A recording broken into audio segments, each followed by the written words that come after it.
Gently close your eyes.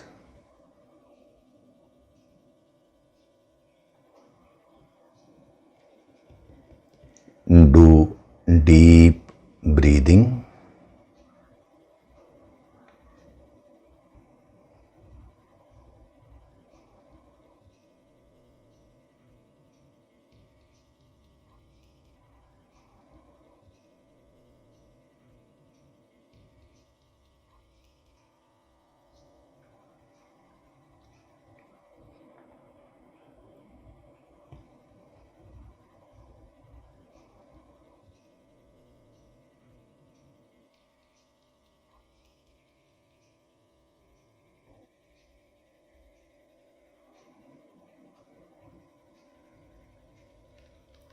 We'll chant Om once together. Synchronize the chanting of Om with your exhalation. Breathe in.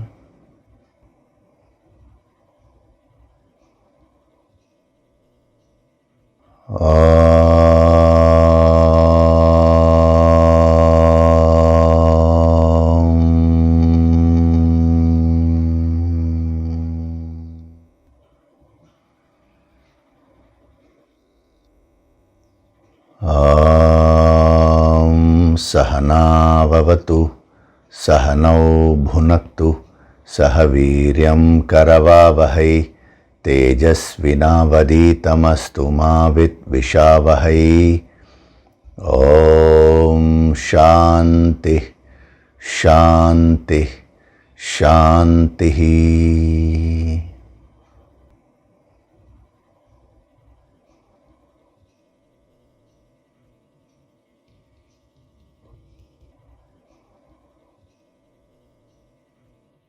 Gently open your eyes.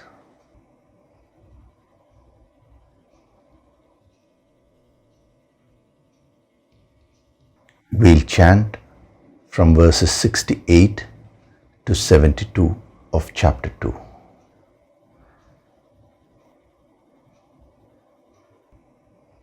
Tasmadhyasya mahabaho, Tasmadhyasya mahabaho, nigrihitani sarvashah, nigrihitani sarvashah, indriyanindriyarthebhyah, indriyanindriyarthebhyah, tasya prajna pratisthita, tasya prajna pratisthita, ya nisha sarvabhutanam, ya nisha sarvabhutanam, tasyam jagati sanyami, tasyam jagarti sanyami, yasyam jagrati bhutani,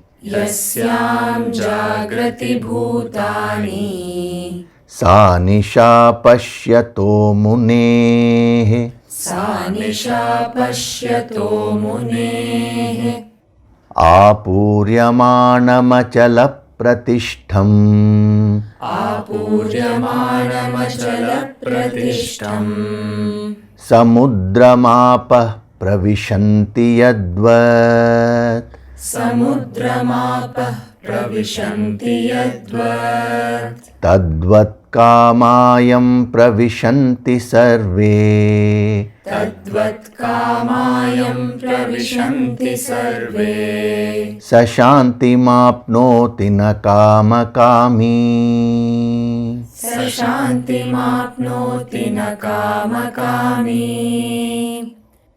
विहाय कामान् यः सर्वान्, विहाय कामान्यः सर्वान्, पुमांश्चरति निःस्पृहः, पुमांश्चरति निःस्पृहः, निर्ममो निरहङ्कारः, निर्ममो निरहङ्कारः, स शान्तिमधिगच्छति, स शान्तिमधिगच्छति, Esha Brahmi Sthiti Partha Esha Brahmi Sthiti Partha Nainam Prapya Vimuhyati Nainam Prapya Vimuhyati Stitva Syamanta Kalepi Stitva Syamantakaalepi Brahma Nirvana Mrichati. Brahma Nirvana Mrichati.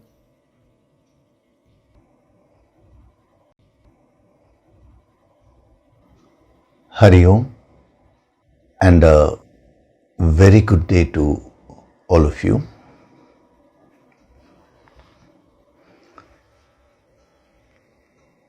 So we are doing verse number 71,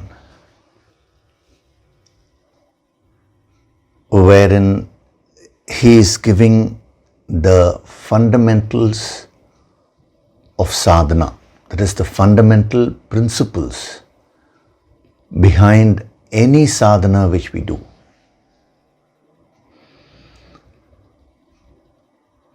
It is always important that whenever you do something, it should be based on sound principles. It is not per se the action which can give you the results, but whether the actions which you're doing are in line with the fundamental principles of life. That is the question.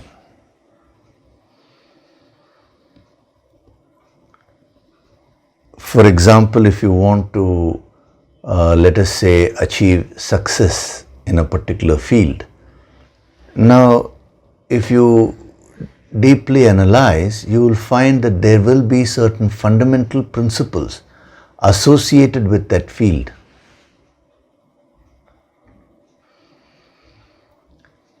So whatever practices which the experts may suggest will all be based on those principles only.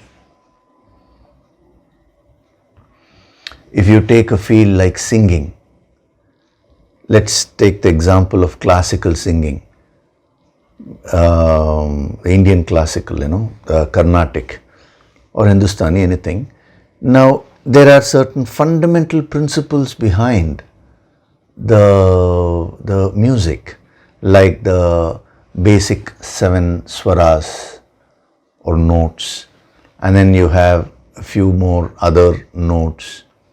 In Carnatic system they have about 12, and they say that in Hindustani they've included few more. Now like this, and then the combination of those swaras, they create particular ragas. And sometimes two ragas may have very similar notes, but the way in which the notes are weaved create a particular effect, even though externally the notes may look the same. So depending on that, the raga will vary. So like this, so many principles are there. So thereafter, they may give you a lot of practices. Like they may say early in the morning, in order to get the voice control, the traditional practice in classical music is that they ask the student to be inside the water up to throat level and then practice singing. And then like this, various practices they may give. But all those should be based on the fundamental principles of that particular art. Similarly, we can say dance, martial art, actually any field. So merely or mechanically going through with the practices is of no use unless and until those practices are based on the fundamental principles related to that art or science, the desired result will not be there. I know people who practice classical music for years, but they really don't develop the depth. Whereas some people, they relatively the number of years which they would have practiced will be less, but they have the depth, they develop the depth. Why is that? Because they are able to relate the practices to the principles which they represent. So similarly, when it comes to spirituality, which is mastering yourself, spirituality is nothing but self-mastery and mastering your life. Now, various practices have been given. Like last week I gave you an example, a few examples I gave you, like Karma Yoga, Bhakti Yoga, Jnana Yoga. Various practices in each of those yogas have been given. Now, as a sadhak, you need to connect it to the fundamental principles of spirituality. So the Yoga Sankirtan Sadhana has been given to you. It's the highest sadhana. But it is not per se the external practice which will give you success, but it is how much you connect it to the fundamental principles of spirituality. The moment you don't connect it with the fundamental principles, then the practice just becomes an external practice. It is like giving let us say a birthday card to your near and dear one. Now, when you write happy birthday and give the card, now what is the principle behind that? The principle is one of love. It is an expression of love. Without connecting that to the principle of love, if you merely give a card externally, is that going to enrich the relationship? You have to think about this. Because most of the people, they do various things in life without connecting it to the fundamental principle. In every field there are fundamental principles. So in spirituality, so many practices, wide variety of practices have been given. But what are the essential principles of spirituality? Our scriptures deal with the essential principles. The practices can be changed according to the times, according to the culture, customs and all that. But the principles behind the practices can never change because these are eternal principles. That is why they are called, Sanatana Dharma. Sanatana Dharma means those principles, the Dharma, which is eternal, never ends with time. It is applicable at all periods of time. So when he talks of Nirahankaraha, Nirmamaha, Nisprihaha, all these are nothing but the fundamental principles of spirituality. There are many principles. Out of that he has given, here in this verse, he is giving some key principles. So using these, if you can also learn if you can also learn this practice, that is of relating, the practice of relating your sadhana with the fundamental principles or essential principles of spirituality, you will be able to do your sadhana with more effectiveness. When you don't relate the sadhana with the fundamental principle, then you will get involved with some non-essentials of spirituality. That's what happened during Adi Shankara's time, during every master's time actually, but I'm just giving the example of Adi Shankara here.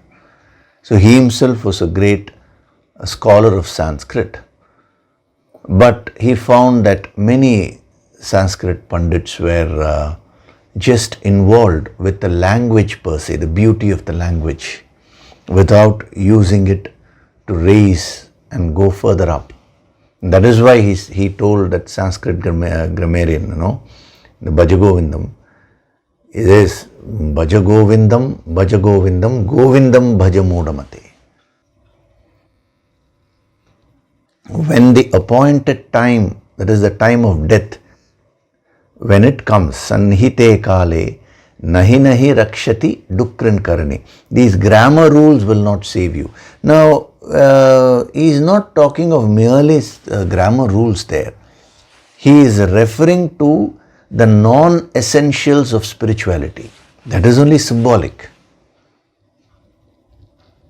What are the non-essentials of spirituality? What kind of dress you are wearing?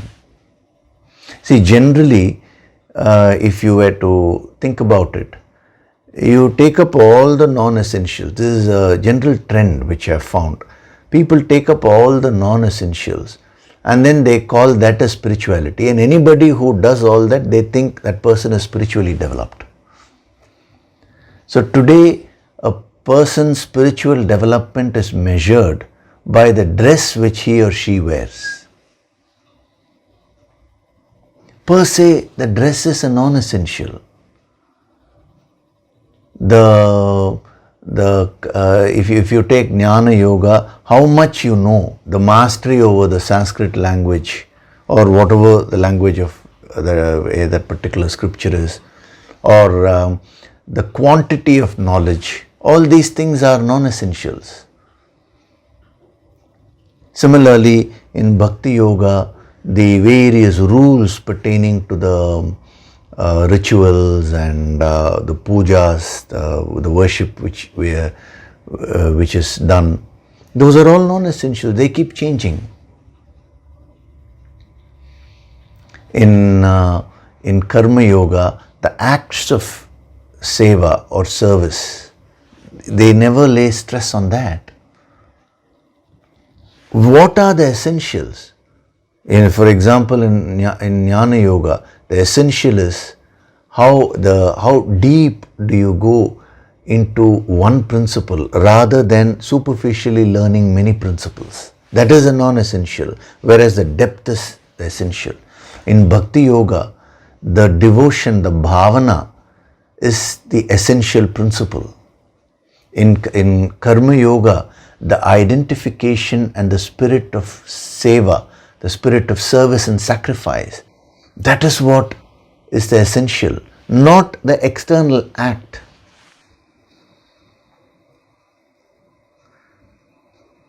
So the dress which you wear, the amount of knowledge, the quantity of knowledge which you have, that is how many scriptures you have studied, the number of times you have chanted a particular mantra. Oh, I have chanted 10,000 times this particular mantra. That doesn't mean anything. Where was your mind when you were chanting that?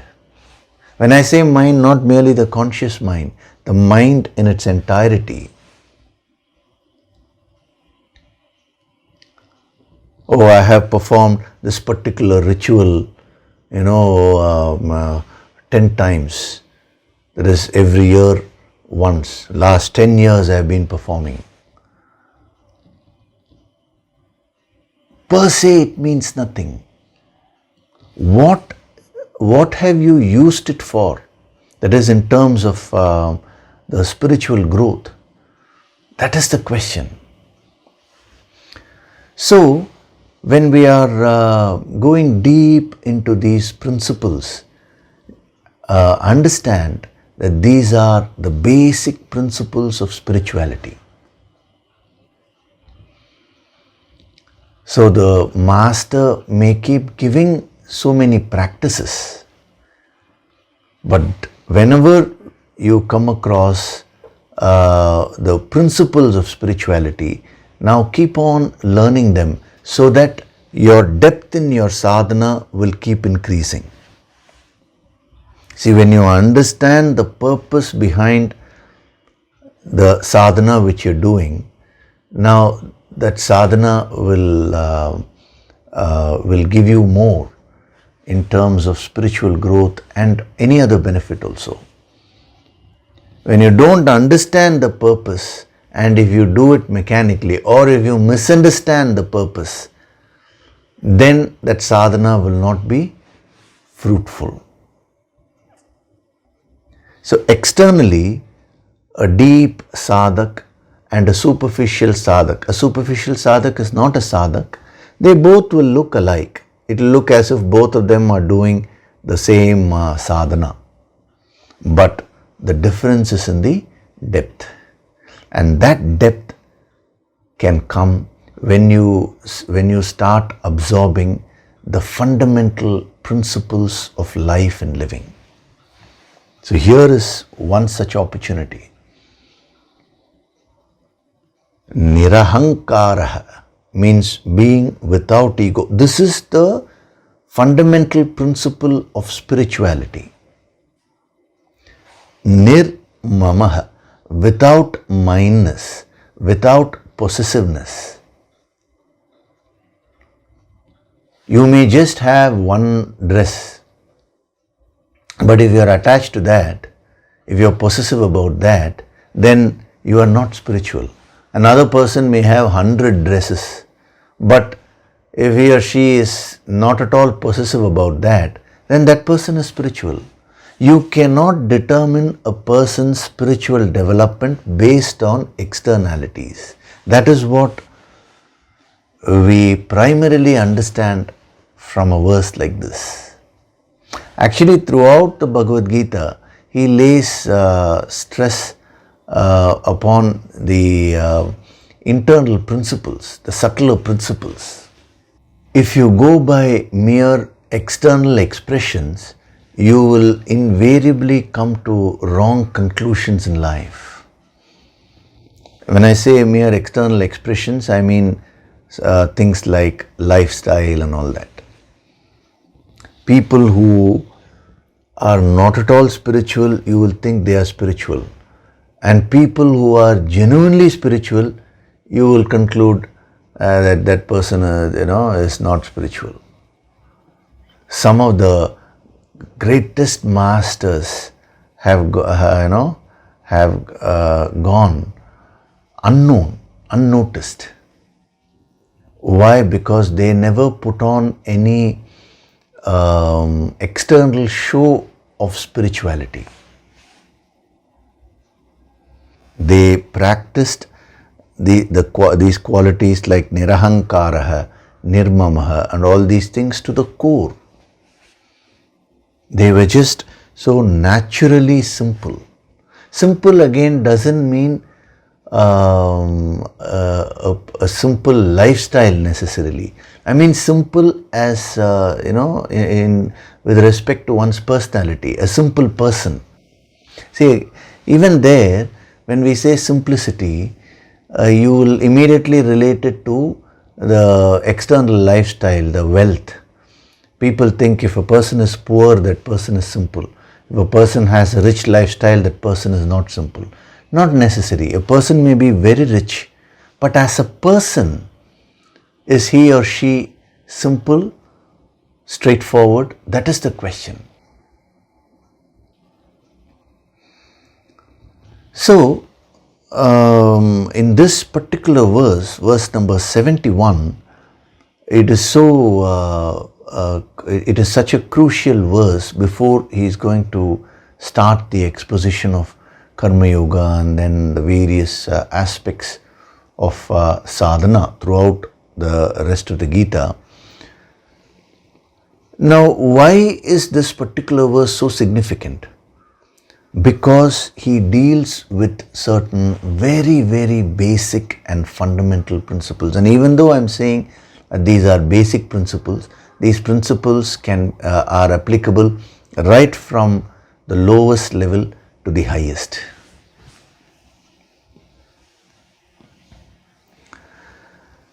So, nirahankaraha means no ego, nirmamaha means without the sense of mindness or possessiveness. The sense of ownership. We saw it in detail.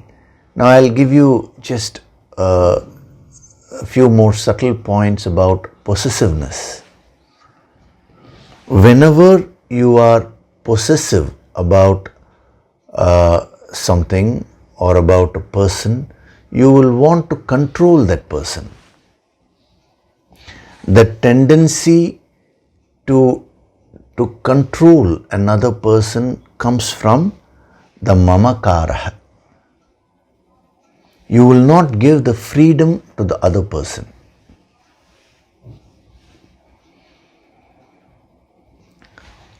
Arjuna was Krishna's very dear friend, and he was going through this issue, the mental issue, and he had asked Krishna for help. Now Krishna gives the whole of the Bhagavad Gita, and then towards the end he says, I have said everything which I have to say, Arjuna. Now yatha ichchasi tata kuru. Whatever you decide to do, you do that. It's my duty to guide you, it's my duty to show you the path, but the choice should be taken by you. That is a very significant verse which comes in the 18th chapter, because that symbolizes the very spirit of a master.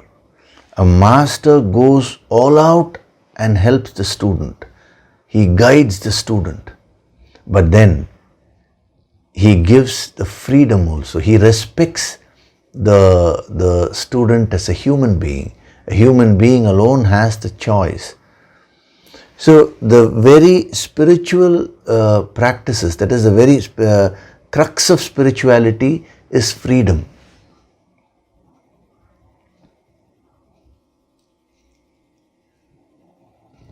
So when you play the various roles in life, you find out in your relationship, that is with respect to your various relationships, you need to apply this and see how much of mamakara do I have.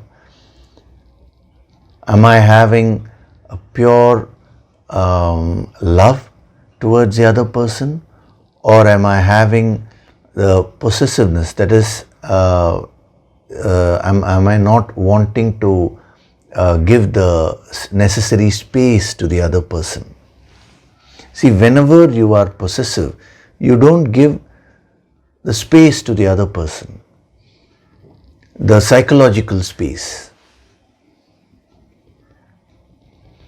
So just as physically, if somebody comes and sits on your lap all the time, you will feel very uncomfortable after a while. Similarly, psychologically also, when you don't give that necessary psychological space to the other person, then that person, starts moving away from you mentally.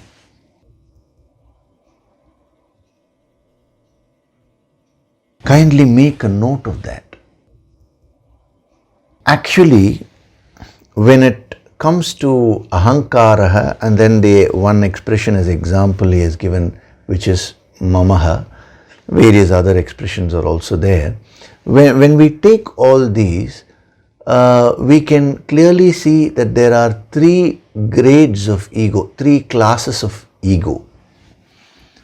Our great masters have divided ahankar, the ego, into three types. The first one is the tamasic type, tamasic ego. The second type is called rajasic ego. And the third type is called sattvic ego.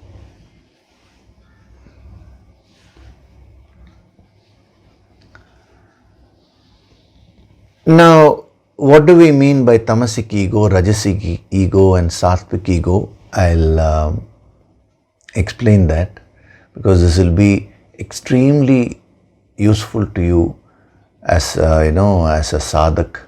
In the principles which I'm giving you now will really help you to grow, to help you to master yourself. Tamas, Rajas and Sattva. Tamas means ignorance,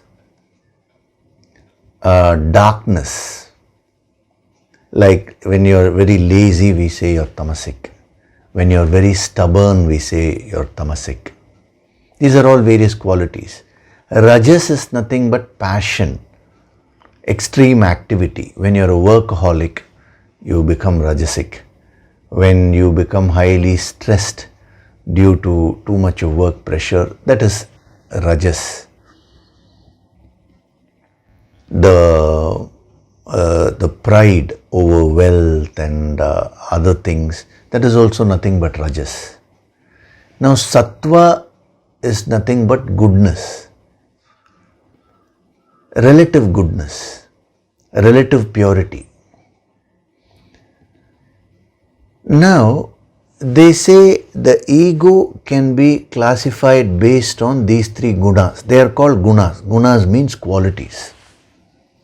Actually, in the later chapters, that is in the 17th chapter and the 18th chapter, he'll be dividing many things on the basis of these three gunas, tamas, rajas and sattva. Even the gift which we give, he says it can be tamasic gift or rajasic gift or sattvic gift, depending on various factors. Actions which we do, they can be tamasic, rajasic or sattvic. A very interesting analysis he makes. So the very ego itself can be divided into these three. So when how is it that he is dividing the ego into these three? That you need to understand. Whenever the ego goes to one extreme, that is, the expressions of ego go to one extreme, where it almost becomes impossible to change. That is, you will have to just wait, for the cycle to complete. When the ego develops into such proportions that they called it as tamasic ego. When the ego is very high, and the expressions of ego are also very high, to the extent where it causes a lot of stress in another person, but that person is still amenable to change, that was called as rajasic ego.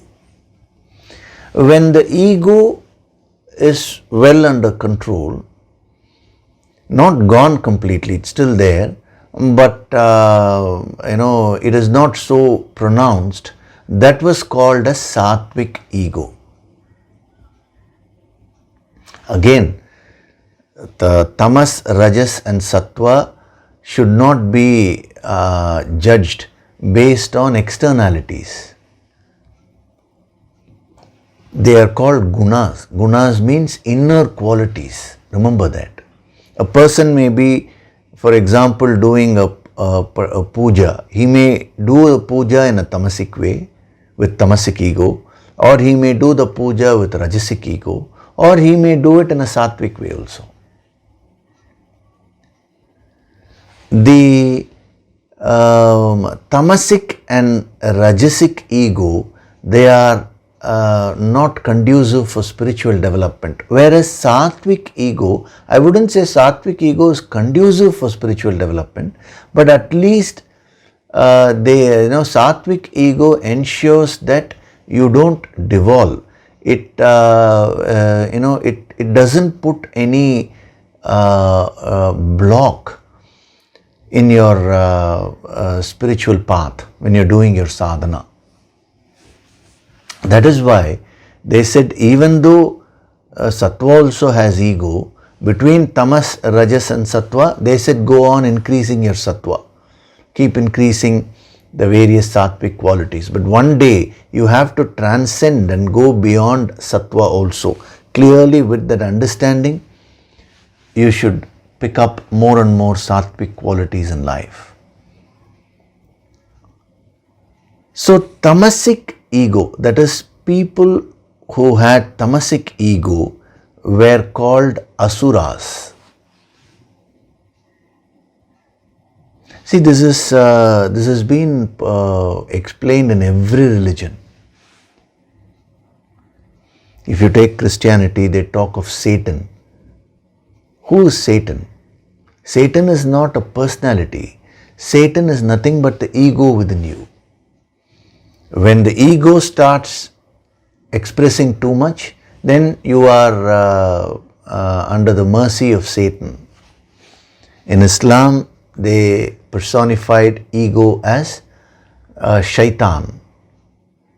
In when we see the Sanatana Dharma, they called it as demons, the asuras and rakshasas.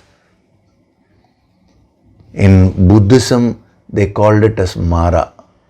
Mara means the ego and the various modifications which come from that. Very, very interesting. See, people have taken Mara to be outside. No. Even if you read the sadhana which Buddha did, when he sat under the Bodh Gaya tree after many, many sadhanas where he kept experimenting, and finally he found his path and he sat under the Bodh Gaya tree and meditated. The incident is that Mara tried to tempt him with various attractions. Attractions means even the negative emotions also give you an initial pleasure, no? So that is also called an attraction only from a spiritual point of view. So when Buddha was sitting and meditating, then how can Mara come and tempt him? The temptation was not outside. They are talking of what was happening inside Buddha. That is inside his mind. So the ego tried to tempt him in various ways. He kept on conquering the Mara within him. And finally, he became a Buddha. When he became egoless, Buddha means the awakened one, then he had conquered Mara completely. It's the same principle. See, once you understand the fundamental principle, then it doesn't matter which scripture it is written, what way it is written. Sometimes it may be written in a way of a story, sometimes it may be written in a form of poetry. All those things do not matter. The basic principles of spirituality remain the same. So when your ego is very much pronounced to the extreme case, they called it tamasic. Such people were called as asuras. Asuras means demons. Now, people who had rajasic ego, they were called as rakshasas. I will explain to you the difference also, the meaning, the deeper meaning with respect to ego, because this will really help you to assess yourself. This is not meant for judging others. See, all these principles which are being given are only meant to assess yourself so that you can progress spiritually. Please don't use these principles to judge others. Next time you talk to your family members, you're having a lot of ahankar. Don't get into that spirit. Then you will only be in trouble. So, when a person has a lot of rajasic ego, he was called a Rakshasa. Rakshasi. Rakshasi means lady. Lady was called Rakshasi. Similarly, Asura, Asuri. Now, when a person had sattvic ego, they were called as gods, Deva. Deva means Deva and Devi, means gods and goddesses. Now, first I will explain the concept and then we will see how relevant it is to you. Because you may wonder, they have not included a human being in this category. They are, on one hand, they are talking about asuras, then they are talking about rakshasas, and then they are talking about gods. What about a human being? We will come to that.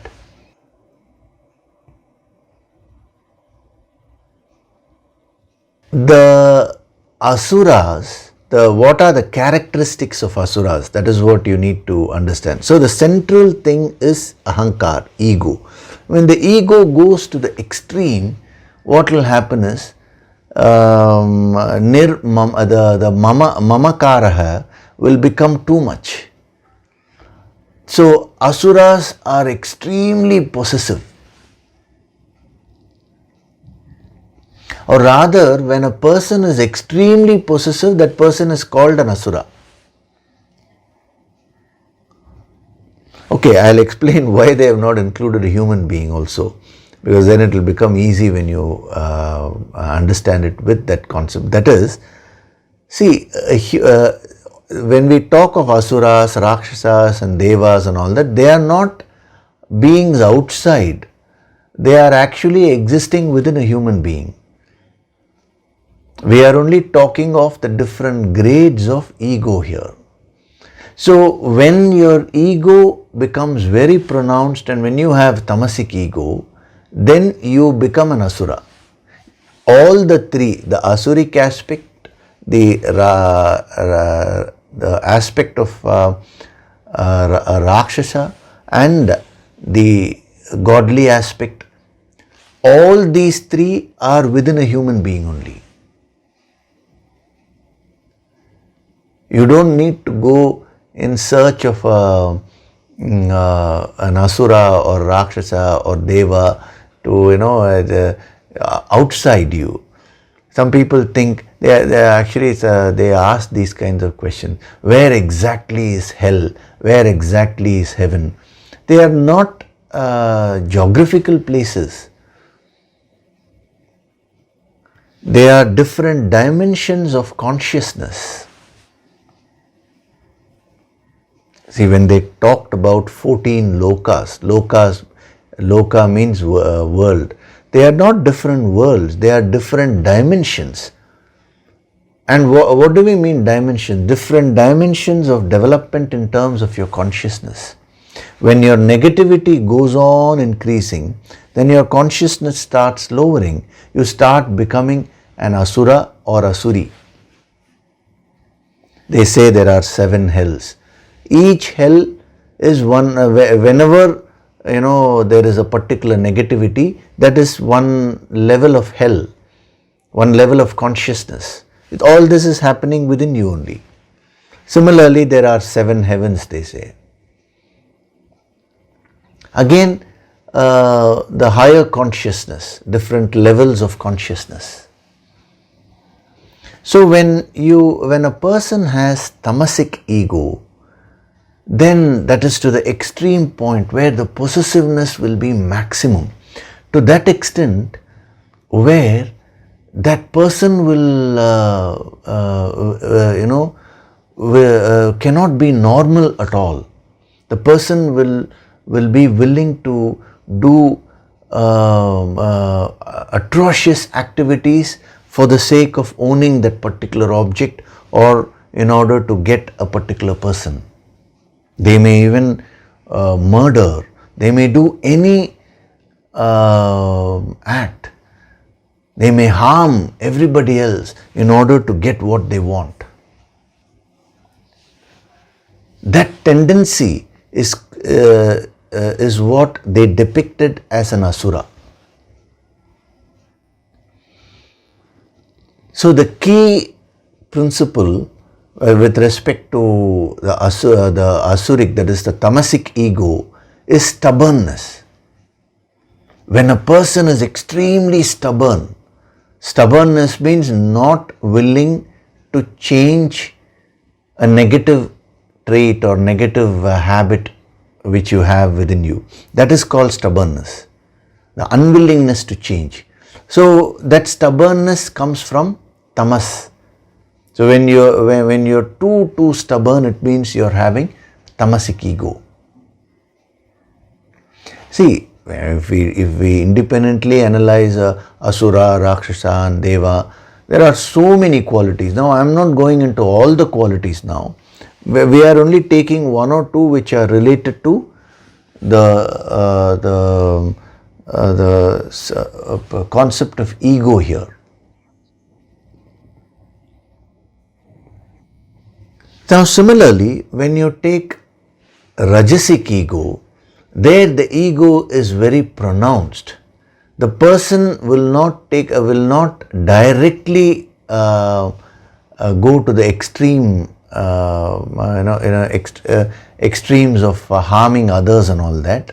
They will normally, they will try to get their things in a righteous way, but when they are unable to get it, when there are too many blocks and all that, then there is a potential of becoming unrighteous.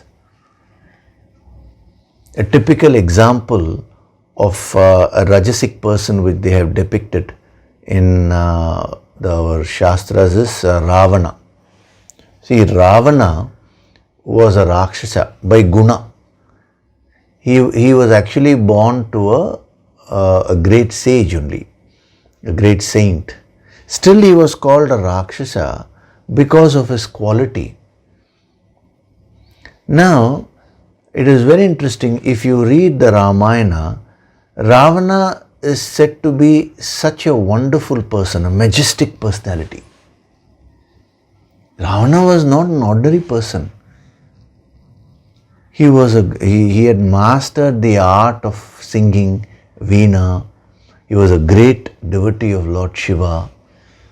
He had mastered the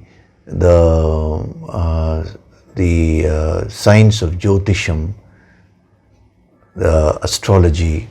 He was very good in astronomy. Many good qualities he possessed. He was a great king, in a sense, a leader, very powerful. He had the capacity to do tapas, extreme tapas. He could go through extreme austerities in order to achieve anything. So, such wonderful qualities were there in him, yet they called him a Rakshasa because of this trait. So, normally he was a good person, but when there is a block or anything, immediately he used to resort to unrighteous means. That is what he did. He kidnapped Rama's wife. He kidnapped Sita, knowing very well she is the wife of another person, and she was, and how much she tried to resist him. In spite of that, he used his force to kidnap her. That is what we mean by rajasic ego. That is, you're a good person, but all that can get clouded when some block comes in your life. Immediately the mind can resort to unrighteous means. An asura is one who starts off with unrighteousness only. The ego has gone to such an extent where the goodness in that person has almost been enveloped completely. Whereas a Rakshasa is not portrayed that way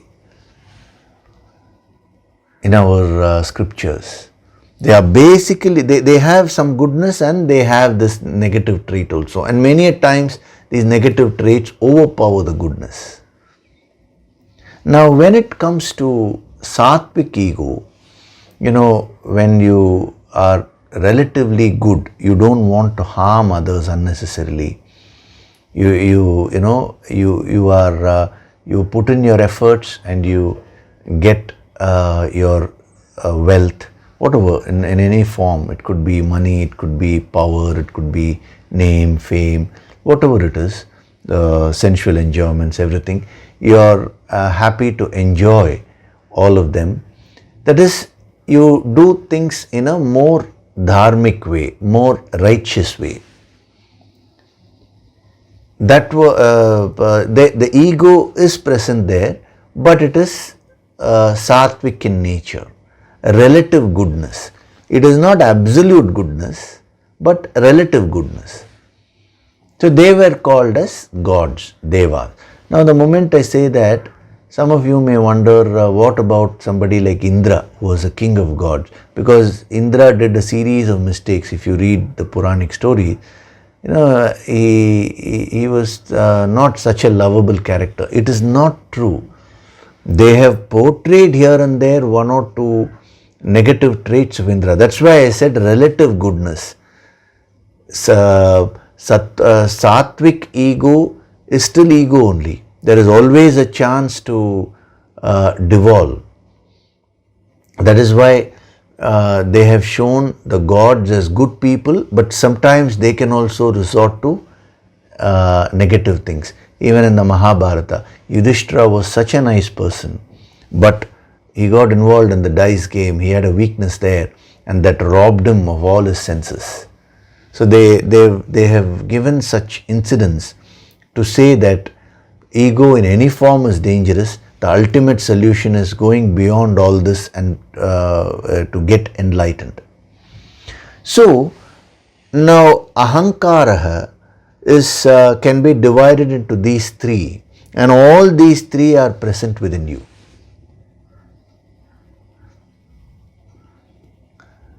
So as a sadhak, you should now see this entire thing happening within you. Then only you will be able to conquer all these and become a sthita prajna. Among gods, see, when we say gods in plural, that is one thing. But among gods, there were certain gods who went beyond everything, like Vishnu, Shiva, Ganesha, Muruga. Like that, they gave various people, various gods, but they cannot be classified in the same category as Indra and all these gods. They were called Guna Atita. Guna Atita means beyond these three gunas, because they had completely conquered the ego.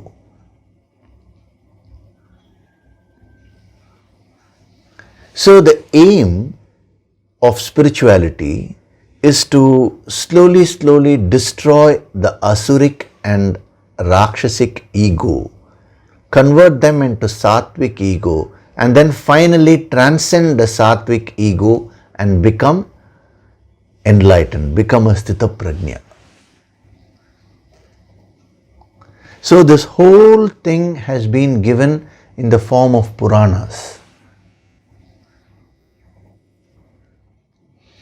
See, the same Vyasa who wrote the Bhagavad Gita, he was the one who wrote the Mahabharata. He was the one who compiled all the Vedas, and he was the one who wrote all the Puranas also. So the same message he gave in different ways, because there are different kinds of people. So Puranas are nothing but different incidents, different stories, meant to give these same principles. Here we are directly dealing with the principles. So if you take any Puranic story, you will always find an asura, you will find a rakshasa, then you will find the gods, and then you will have the supreme God, one who is a manifestation of the infinite. In Vishnu Purana, Vishnu will be the supreme God. In the Shiva Purana, Shiva will be the supreme God. In Devi Purana, the Devi, the goddess, will be the supreme god. There also, the followers have started fighting with each other. No, who is superior, Shiva or Vishnu or Devi, the goddess, or who is now superior? The whole message is getting lost. So this whole thing, that is the asuras, rakshasas, devas, and then the supreme god, which is the ultimate state of the turiya, the fourth state of consciousness. Now all these are happening within you. These are only depictions of your levels of consciousness. When your consciousness is very low, which means you become very extremely stubborn in life. You are unwilling to change your negativities. You are not willing to take any guidance. See, one of the traits of asuras is that they will not take any guidance. At least a rakshasa will put some effort to take guidance. But sometimes they may also slip into an asuric trait, But whenever you refuse to take guidance, it means the asuric ego is very strong. The rakshasic ego will be in a state of confusion. They will take guidance, but they will not be able to understand it fully. They will be confused.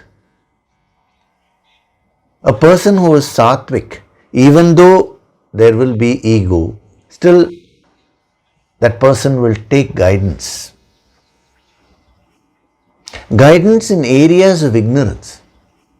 So as a human being, now you have all these aspects within you. You have the ego, which can become asuric in nature, or which can become rakshasic in nature, or which can become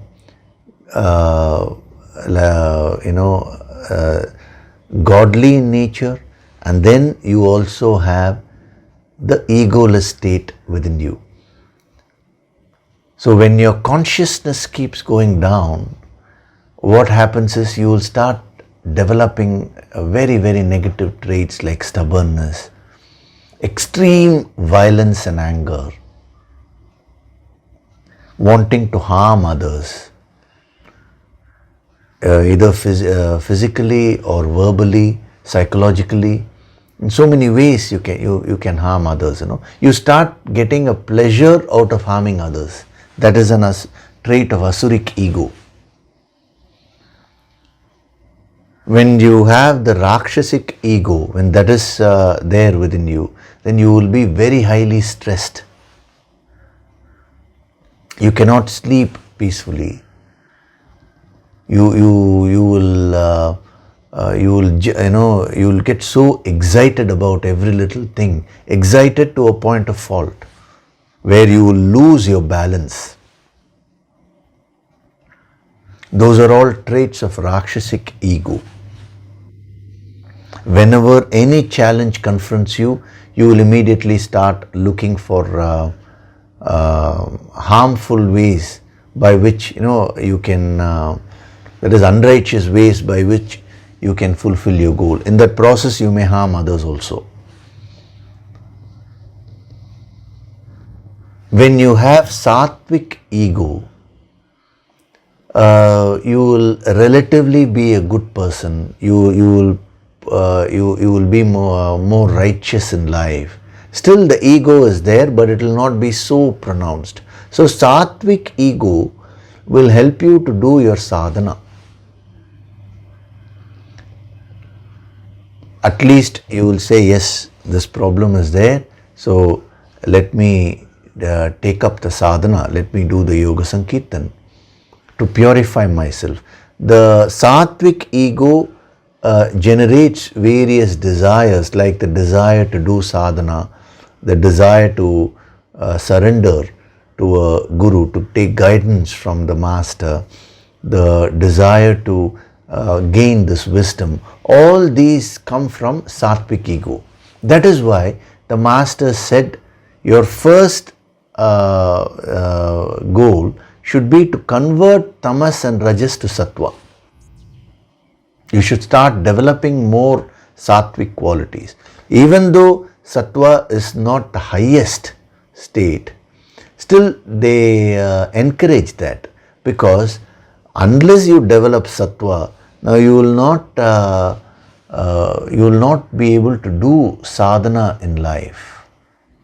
An asuric person, how is he or she going to do any sadhana? They're so busy in that extreme negativity. A rakshasic person, how will that person be able to do sadhana? Again, that person will be so busy with work and this and that, so many things to do, so many things to achieve. No time, they'll keep saying.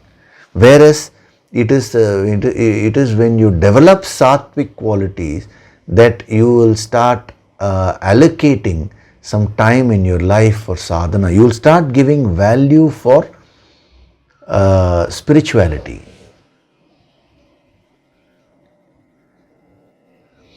So when your consciousness is at the lowest, you become an asura or an asuri. When your consciousness evolves a little bit, then you become a rakshasa or a rakshasi. When your consciousness moves up further, you become a devaha or devi, God, divine. And then when your consciousness rises and becomes one with the infinite, then you become a sthita prajna. You become one with that supreme reality. So the evolution of consciousness, the evolution or devolution of consciousness was what was picturized graphically in all these Puranas. Now, without understanding that, people have just got stuck with the various incidents and stories and characters, and so many debates happen whether this is right or that is right and all that. The sadhanas, the sadhana principle embedded behind these Puranas have got lost today.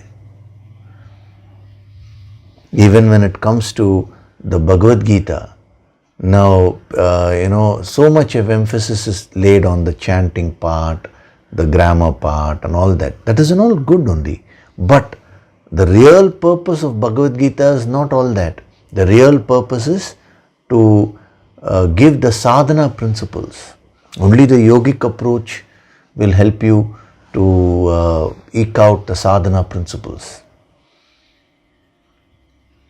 So as a practice, this is the sadhana tip which is being given to you. Using this aspect of the wisdom, the asuric ego, the rakshasic ego and the sattvic ego. Now you assess yourself. Remember, when you're doing that, be very, very frank with yourself. Be honest with yourself. And ensure that you don't slip into a kind of depression also. Oh, I have so much of asuric, am I an asura? It's not to brand yourself. These are only various pointers given for you to understand yourself better, to gain the self-knowledge, the knowledge of your own self, so that you can evolve. See, unless you understand yourself properly, how can you move to the next level? So how do you determine how much of asuric ego you have, how much of rakshasic ego you have, how much of sattvic ego you have? How do you determine that? By the various manifestations. That is why I covered one or two manifestations. So when you are having the asuric ego, you will be very stubborn, the unwillingness to change, number one. You will find pleasure in harming others. you will always try to harm others in some way or other. You will put them down verbally or physically, you will harm the other person. Some effort you will keep on taking to harm others.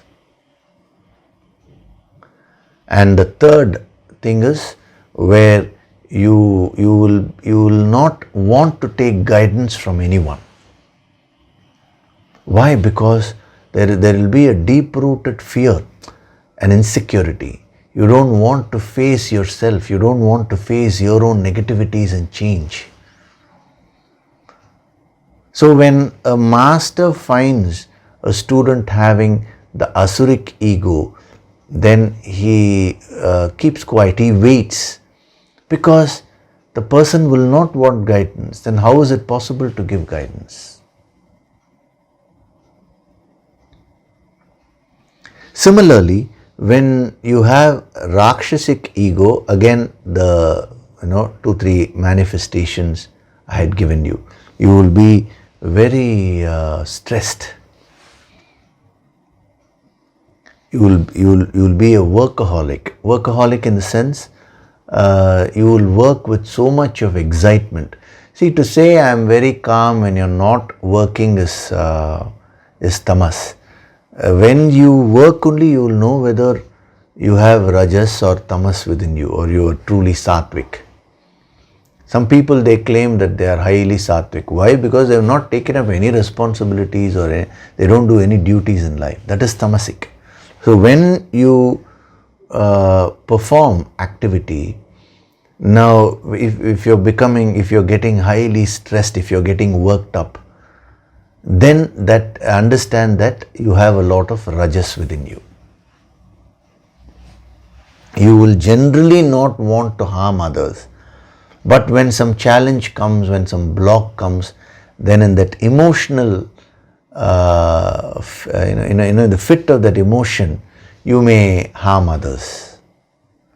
Sometimes people are, I know some people who are basically nice people, but suddenly in the fit of anger, they harm others. They shout at others, or they may do other things which actually they themselves will regret later. And the other thing of Rajasic ego is that you will take guidance, but that guidance will be partial guidance. You will not be able to understand and absorb the guidance from a master fully. You will go on getting confused. See, a Rajasic person will keep on asking questions purposelessly. Why is this? Why is that? What about this? What about that? There is no end to these questions.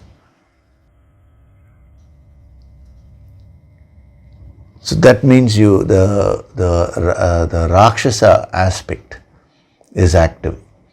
Then the Deva aspect. When you have Sattvic ego, you will relatively gravitate towards relative goodness. See, you will be a conscience-driven person. That is why some masters called a Sattvic ego as a benevolent ego. They said the Rajasic and Asuric ego, that is the Rakshasic and Asuric egos, they are malevolent egos, ego which can directly harm you, whereas Sattvic ego was called a benevolent ego, because it doesn't harm you straight away, but it tries to push you towards a solution.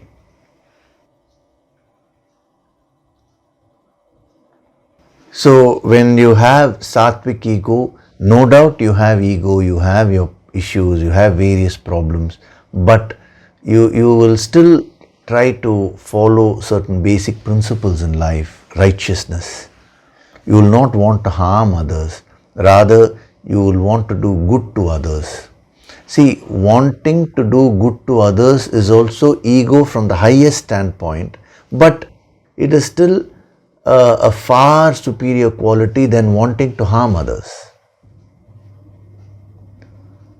Not only that, where in areas of ignorance, you will be very clear, the clarity will be there.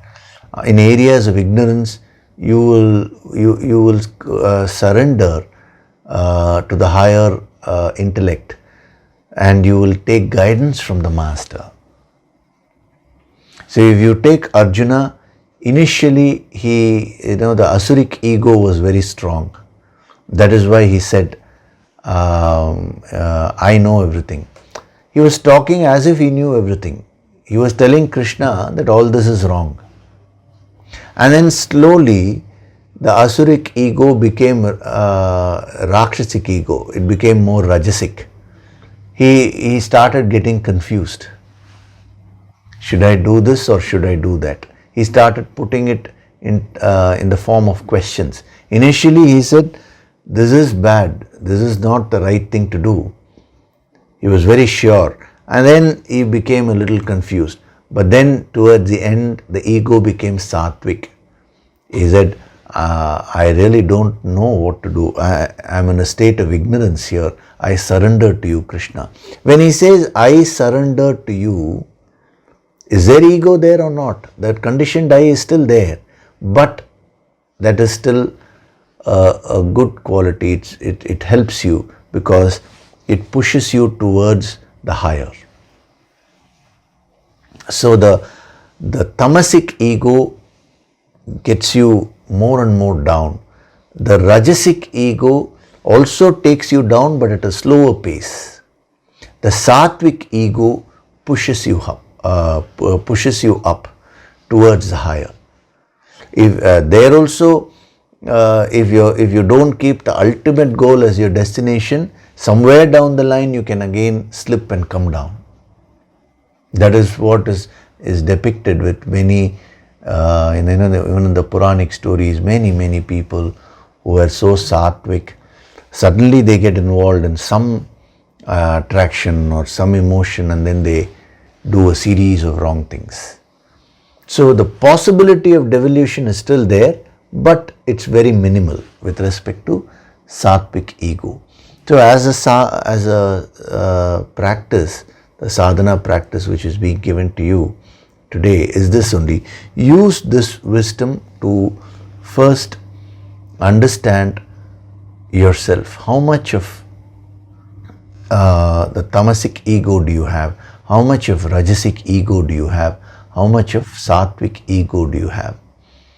So wherever you find the tamasic ego is there, now convert it into rajasic ego first. And then where the rajasic ego should be converted into sattvic ego. And using the sattvic ego, keep doing the sadhana, because the ultimate goal is also there within you, which is the infinite. Sometimes, especially during the empowerment session, we just now had the Yoga Sankirtan intensive program, where all the sadhaks, you all received the energy so well. So many mails also have been sent to, describing your experiences and all that. So during the empowerment, many of you experienced that, where you got a glimpse of what that egoless state can be, that glimpse of the infinite. That don't think now that is the highest. No way. That is only a glimpse. Everyone who attended this intensive program, would have experienced that in one of these 6 days. So that is also within you only. If it is not there within you, then it is not possible for a master to give that glimpse. So if you can do this little bit of this self-analysis, it will deepen your own understanding. That is, it will deepen your understanding of yourself. It is called swadhyaya, swa-adhyaya, study of oneself. And as a word of caution, don't use these things to start judging others. The danger is there. The ego is waiting to, establish itself. Okay, so we'll stop with that today. I have given you some deeper principles, sadhana principles related to nirahankara and nirmamaha. See, one is to say be without ego, be without possessiveness and all that. But how do you do that? What is the process? It is from moving from tamasic ego to rajasic ego and then to sattvic ego, and using the sattva to do as much sadhana as possible and go beyond the state of ego. This is how you need to travel.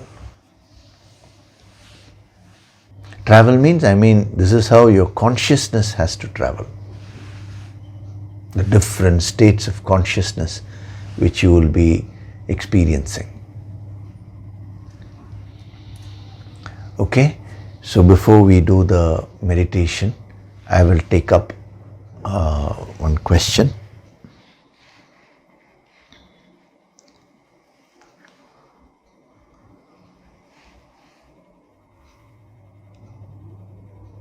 Hari Om Yogishri, in the days following your discourse on Nirahankaraha, I tried to think of the ways in which I am stubborn and couldn't think of even one. So I asked my family members and they said, we can think of 1,000,000 ways you are stubborn. I said, please tell me only 2. One of the things my son said was that I turned off the internet at 10:30 p.m. daily and wasn't flexible. I realized that it is true, but if my intent is for his good because he has school the next day, how can that be a negative quality? Please guide as to how I should convert this to determination. Yours faithfully. I am not mentioning the name for obvious reasons. This is a very practical question which has been asked. First of all, in the context of what was expounded today, the tamasic, rajasic and sattvic, the fact that you are trying to do some sadhana. See, even when you go and ask your family members, am I stubborn? Can you tell me the areas of my stubbornness? It's an effort to purify yourself. That is a sattvic quality. It is so wonderful. Any kind of effort, whether the effort is right or wrong, we'll see that later. But that intention to change, the willingness to change is what a master always looks for in a student. See, a master will never ever guide a student unless the student wants to take guidance. Guidance or advice is never given, it is taken. Remember that. So this is a wonderful thing. That is the very intention which you're showing to come out of stubbornness. That itself means your stubbornness has reduced considerably. Once the intention is there to overcome stubbornness, it means the intensity of stubbornness has come down. If the intensity of stubbornness is very high, then that will prevent you from seeking a solution. So, see, asking your family members and all that is fine, but sometimes that can be misleading also, because unless the others know these concepts in depth, they may not be able to give you perfect inputs. Sometimes they may, sometimes they may not. So my request is, don't go merely by what others are saying. Consider what they are saying, but you will have to do your analysis. The best way would be not to go and ask your family members and all that, but instead take the principles and apply it in your own life. How am I behaving? How am I talking? As you start observing yourself, you will begin to understand these things in a deep way. So the confusion when you're asking, about your son, he said, yes, you are stubborn because you're switching off the internet at 10:30. You're doing it out of a good intention because next day he has school. So if he's too much into late nights, now it will become difficult for him. That's what you're saying. Now, is that stubbornness or not? First, you need to determine that, for which we need to go into the basics. What is stubbornness? Stubbornness means unwilling to change a negative course of action. When you are not willing to change a positive course of action, that is not stubbornness. So, two factors. One is the action should be negative. See, whenever when we talk of stubbornness, we associate it with a negative quality, negative action. So, the first criteria is the action or that quality should be negative. Number two, there would be an unwillingness to change from that negative. Number three, it will not be under your control. The stubbornness will just take you. The opposite of stubbornness, I did mention, here you have mentioned flexibility, but we will see flexibility later. But the positive side of that I had mentioned is determination. How do you know whether your quality is stubbornness or determination? Very simple. In determination, number one, the action or the quality will be positive. That will be for the good of you and others concerned. Number one. Number two, there will always be a willingness to change.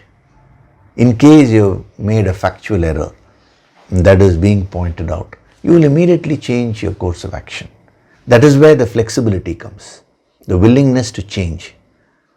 And the third is, in determination, you will be able to control your energies. That's why you will be able to change. A person who is determined will be able to achieve positive goals, whereas a person who is stubborn will go on increasing the negativity within him or her. So now apply this in your case. You're not being stubborn there. You're clearly giving the logic why that particular action is not good for your child. Because he has school the next day, then he may not be so attentive there, if he is spending late night. So the best way it is not stubbornness. So this you should not go by what your child says. What will your son know? He doesn't have this higher wisdom. So he is thinking only in terms of, I have this desire, and if you don't fulfill it, you're stubborn.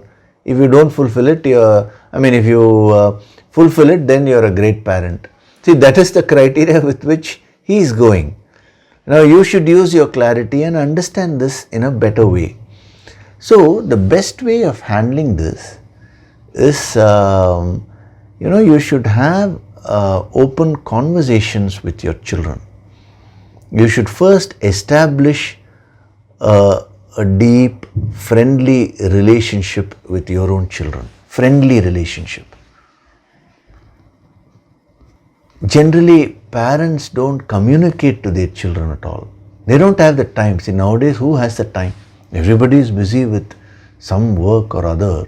And nobody has the time to spend with children. Usually, children are left to some others who are employed to take care of the children. So, the first thing is you should develop a good rapport with your own son. Take him out, start becoming friendly with him. So let him also open up, and slowly, see, you should not lose your patience. Slowly, you can explain to him the principles, the higher principles in a nice way, without hurting his emotions.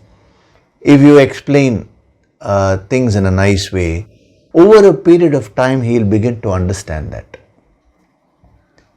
So supposing the next day is a holiday and one night he just wants to see a movie or something, there you can say no issues.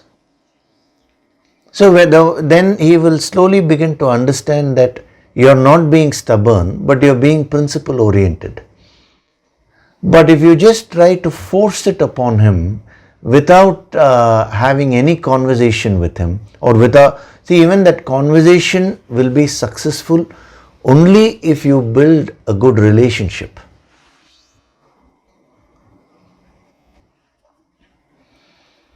Without a good relationship, without a friendly relationship, any conversation will not give a positive result,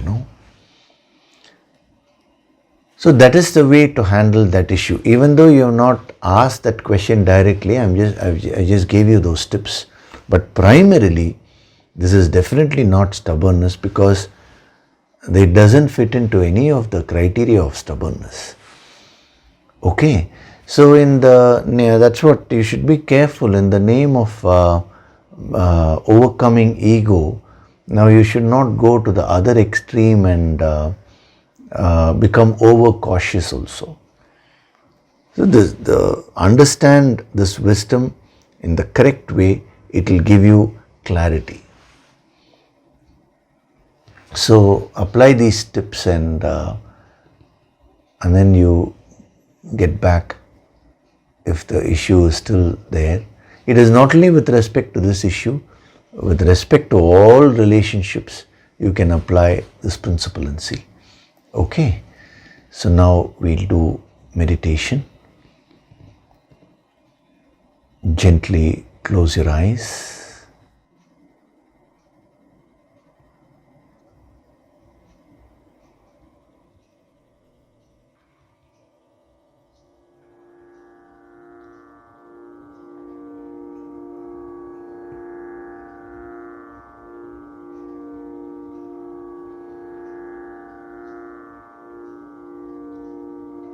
Do deep breathing.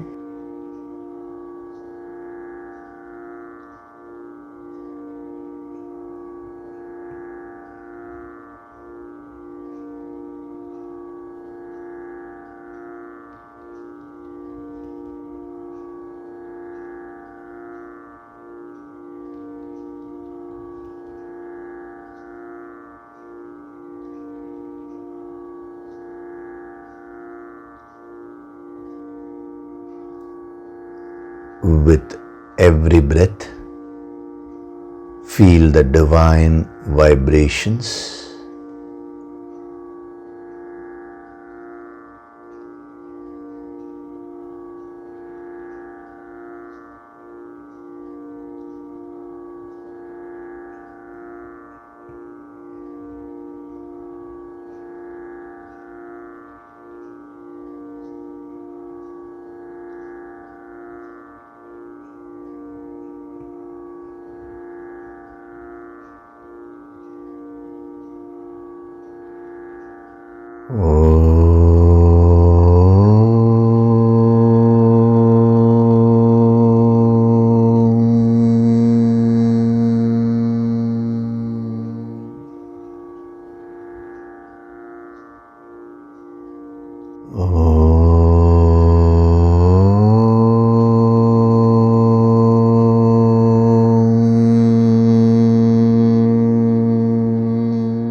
I'm going deeper and deeper into myself.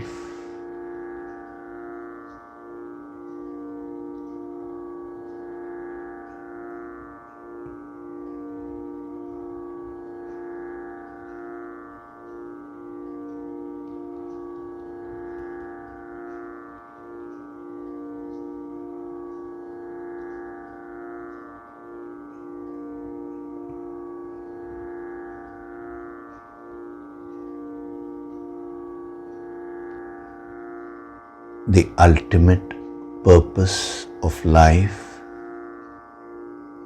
is to go beyond all the conditioning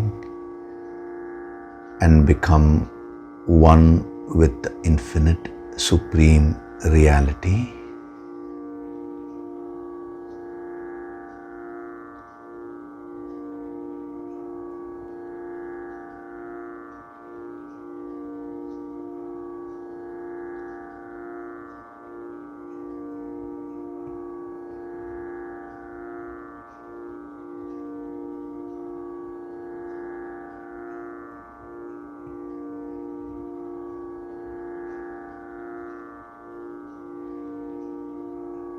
Beyond this physical body, beyond these various emotions, beyond these various thoughts, lies the infinite supreme reality.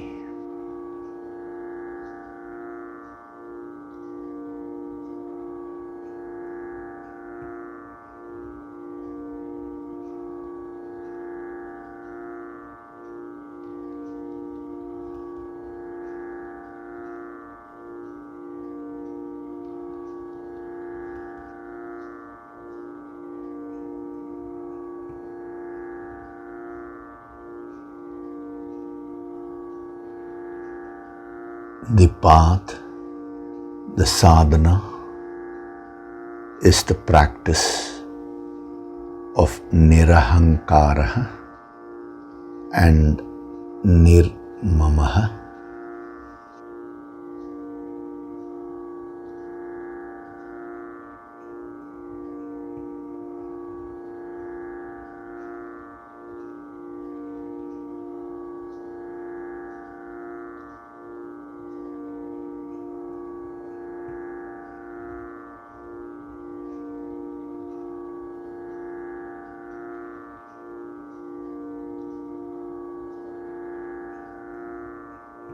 I choose to do swadhyaya, self-analysis, and keep putting consistent and determined efforts in this sacred path of self-improvement.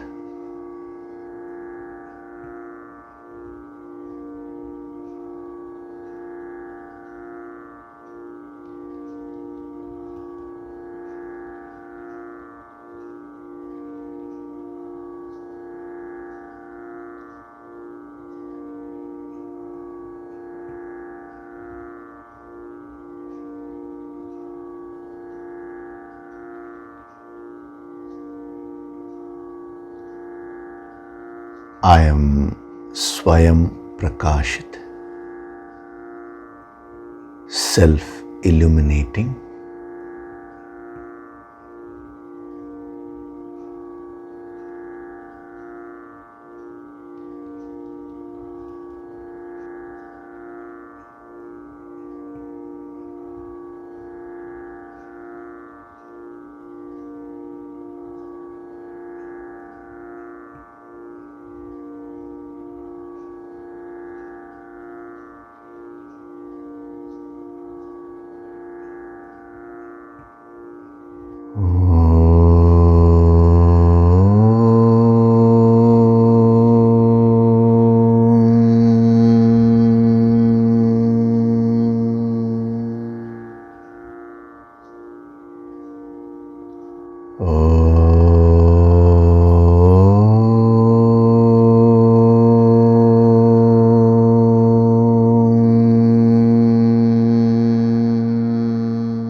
Offer your gratitude to God Supreme.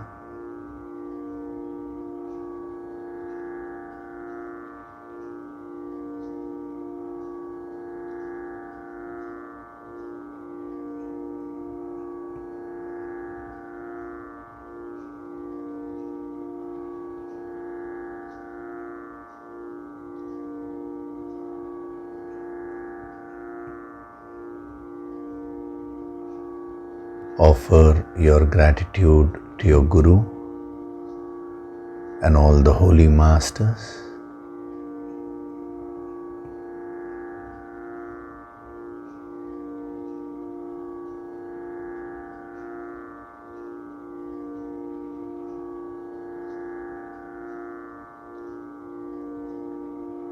Slowly come back. Wriggle your fingers, your toes, rub your palms together to create a warmth.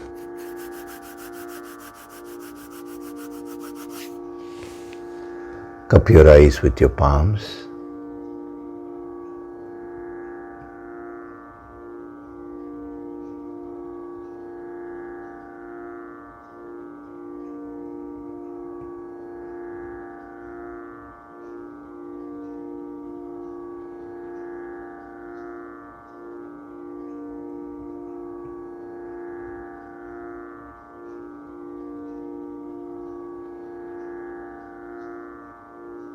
Gently rub your eyes, cheeks, forehead, top of the head, back of the head and neck. Slowly open your eyes.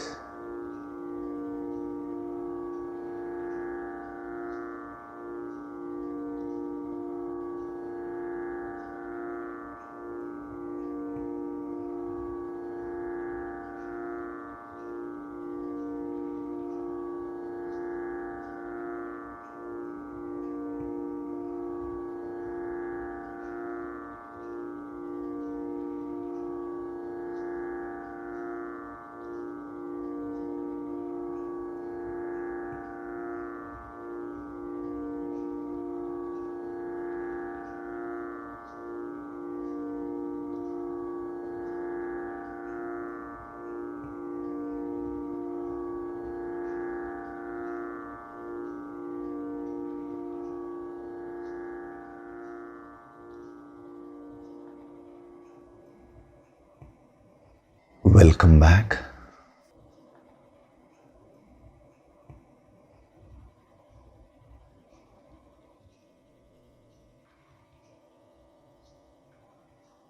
So today we had a very powerful session.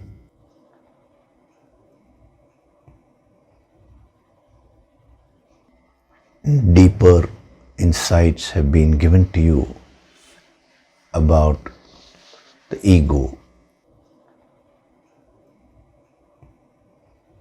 As I told you, utilize this wisdom to bring about a change within yourself.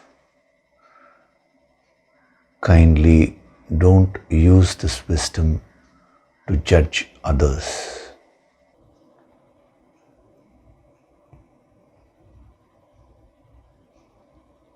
One of the practices which these great masters have given is to always look at the goodness of others.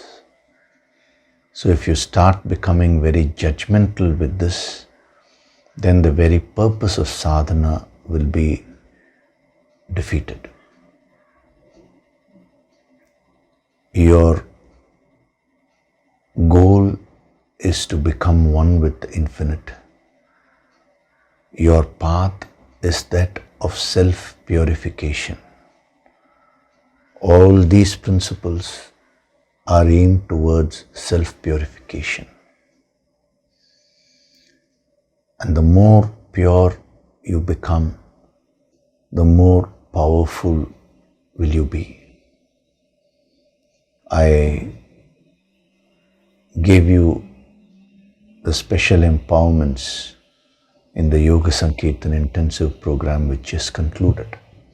In that I had explained about this principle of purity.